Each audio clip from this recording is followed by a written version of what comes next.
네, 오늘은 6월 25일입니다. 목요일입니다. 새벽 예배 나오시는 우리 성도님들을 환영합니다. 오늘이 6월 25일입니다.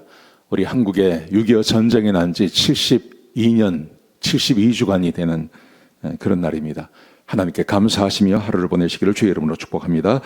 말씀 나누기 전에 우리 공동기도 제목으로 기도하시겠습니다. 배옥진 집사의 병상에 함께 하셔서 통증이 없게 하시고 하나님의 위로와 힘을 부어주십시오. 권하자 집사가 다시 걸을 수 있게 회복시켜 주십시오. 김씨 집사의 건강을 회복시켜 주시고 대비박 형제의 건강이 회복되게 해 주십시오. 나의 모든 가족이 예수님 믿고 구원받게 해 주십시오. 예수님 이름으로 기도합니다. 아멘. 오늘 본문의 말씀은 나훔서입니다. 나훔서 1장 1절에서 8절까지 말씀입니다. 오늘부터 나훔서를 같이 보시겠습니다. 우리가 어제까지 요나서를 봤는데요. 요나서와 나훔서는 똑같은 니느웨, 아수르라고 하는 나라에 대한 하나님의 예언의 말씀입니다. 비록 시간적인 차이는 한 150년 정도 나지만 그래도 하나님께서 한 민족을 향해서 계속해서 말씀하고 계신다는 것이 굉장히 의미 있다고 생각합니다. 오늘부터 나훔서를 같이 보시겠습니다. 자, 나훔서를 보시면 나훔서라는 것은 나훔이라고 하는 선지자, 특별히 우리 1절에 보시면 그런 말씀이 있죠. 하나님께서 나훔에게 말씀을 주셨다. 그렇게 되어 있습니다. 나훔이라는 말의 의미는 위로자라는 뜻입니다. 위로자.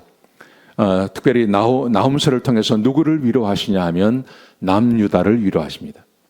하나님께서 150년 전에 요나를 보내셔서 아수르를 다시 회복시켜 주셨어요. 회복시켜 주시고 나니까 이 아수르가 다시 악해졌죠. 제가 주일날 설교를 드렸습니다. 그래서 722년, BC 722년에 요나가 말씀을 증거한 지 40년 만에 이 사람들이 다시 쳐들어와서 북이스라엘을 멸망시켜 버렸습니다. 그리고 나서 다시 한 20년이 지난 다음에 BC 701년에 이 남유다를 다시 공격해 오려고 했습니다. 공격해 오고요. 그 이후에도 계속해서 남유다를 괴롭히는 것입니다. 하나님께서 이 나훔서를 통해서 그렇게 괴롭히는 이 아수르를 멸하실 것을 말씀하시는 거예요. 그러니까 누구를 위로하시냐 하면 남유다 하나님의 백성들을 위로하시는 말씀인 것입니다. 나훔서 전체의 내용은 이것입니다. 니느웨에게 더 이상 하나님께서 은혜를 베풀지 아니하시고 그들을 멸하시겠다고 하는 하나님의 메시지가 기록되어져 있는 것입니다. 여러분, 오늘 본문의 말씀을 통해서 제가 함께 나누고 싶은 말씀은 하나님의 사랑의 대상이 되라는 것입니다. 하나님의 사랑의 대상이 되십시오. 하나님에게는 크게 두 가지 성품이 있습니다. 첫 번째, 하나님은 사랑이십니다. 우리는 늘 하나님이 사랑이시라고 특별히 요한 1서에서 하나님은 사랑이시라라는 말씀을 선포하지 않습니까? 하나님은 사랑의 하나님이십니다. 하나님은 오래 참으시는 분이십니다. 그런가 하면 하나님은 공의의 하나님이십니다. 그래서 범죄하고 죄를 짓는 사람을 그냥 두지 않습니다. 반드시 심판하십니다. 이 두 가지 하나님의 성품, 하나님께서 오래 참으시고 사랑을 베푸시고 하나님께서 150년 전에 이 아수르에게 그렇게 행하셨어요. 그런데 하나님께서 이것을 150년 있다가 계속해서 범죄하고 죄를 짓는 이 아수르에게 하나님의 정의를 보여주시는, 심판하시는 모습을 보여주는 것입니다. 여러분, 그러므로 우리는 하나님의 심판의 대상이 아니라 하나님의 사랑의 대상이 되셔야 됩니다. 범죄하고 죄를 지으면 하나님의 심판이 우리에게 임합니다. 그러지 마시고 하나님의 사랑의 대상이 되시라는 것입니다. 자, 오늘 1절에 보시면 이렇게 되어 있습니다. 니느웨를 향한 경고의 말씀이라고 되어 있습니다. 그러면서 하나님에 대해서 두 가지 성품을 말씀하십니다. 첫 번째, 2절에 보시면 하나님은 질투하시며 보복하시는 하나님이시다.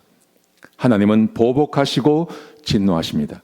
자기를 거스르는 자에게 보복하고 대적하는 자에게 진노를 품으시는 하나님이십니다. 이게 하나님의 한 가지의 성품입니다. 두 번째 성품이 있습니다.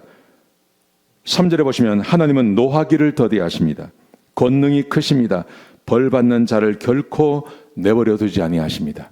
이게 두 번째 하나님의 성품입니다. 하나님은 진노하시고 화를 내시고 하나님을 대적하는 자에게 보복하시는 분이 하나님이십니다. 그런가 하면 하나님은 사랑이십니다. 그러셔서 노하기를 더디하십니다. 반드시 진노의 대상이신데 하나님께서 그들을 진노하지 아니하시고 오래도록 참으신다고 말씀하세요. 1절과 2절과 3절에 이 말씀을 하시고 그 다음에 7절과 8절에 한 번 더 이 말씀을 하세요. 7절을 보십시오. 하나님은 선하시며 환난 날에 산성이 되시고 자기에게 피하는 자를 아시는 하나님이십니다. 선하신 하나님, 사랑의 하나님을 말하는 거죠. 그런가 하면 하나님은 범람하는 물과 같습니다. 그래서 그것을 반드시 하나님은 진멸하십니다. 악이 그 앞에 서지 못합니다. 하나님께서 진노를 쏟으시면 바위가 부서집니다. 하나님의 진노를 말씀하시는 거예요. 하나님은 두 가지 성품이 있습니다. 하나님은 사랑이십니다. 그런가 하면 하나님은 진노하시고 죄에 대해서 갚으시는 하나님이세요. 여러분, 우리는 신약에 오셔서 구약에서는 하나님이 진노하시지만 신약에 와서는 진노하지 않는다. 신약은 사랑의 하나님이다. 이렇게만 생각하십니다. 여러분, 그런데 하나님은 변하지 않습니다. 창세기 때나 말라기 때나 요한계시록 때나 하나님은 똑같습니다. 하나님은 두 가지 성품을 함께 가지고 계신 거예요. 사랑의 하나님 그리고 정의의 하나님. 여러분, 그러므로 내가 어떤 하나님을 만나느냐, 이것은 내가 결정하는 것입니다. 하나님의 사랑을 내가 믿고 하나님의 말씀을 따라서 살아가는 것, 이것은 내가 결정하는 겁니다. 내 삶을 그렇게 끌어가는 겁니다.